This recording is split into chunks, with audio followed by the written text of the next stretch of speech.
I picked up an emergency location transmitter at a fly market, kind of like a flea market at a fly-in, several years ago. The batteries I've replaced in it now, since this is an experimental aircraft. It's not even required to have this. However, I figured, well, it's been sitting on the shelf. I repacked the battery pack and checked it out, and it works. It is transmitting on the 121.5 megahertz frequency.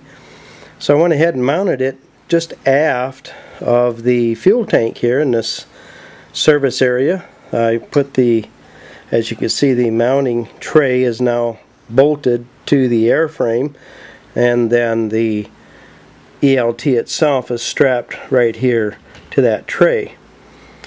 This is the on-off switch back here. There is a, let's see if I can zoom in on it.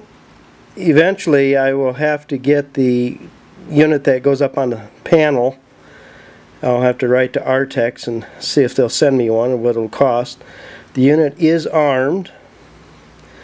This connector plugs in, goes up to the instrument panel or somewhere's up front to let me know that it's either activated or not. And here is the antenna connection. I will put a BNC connector on there and run a length of coax up here, and eventually it will come out up here. Just a short antenna, a simple straight whip cut for 121.5, probably just a quarter wave or maybe a 5/8 wave antenna.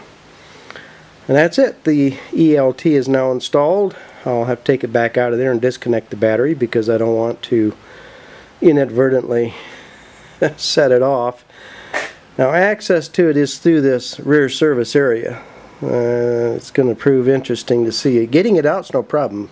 Putting those screws back in could be a challenge, but either way, there it is. ELT is installed.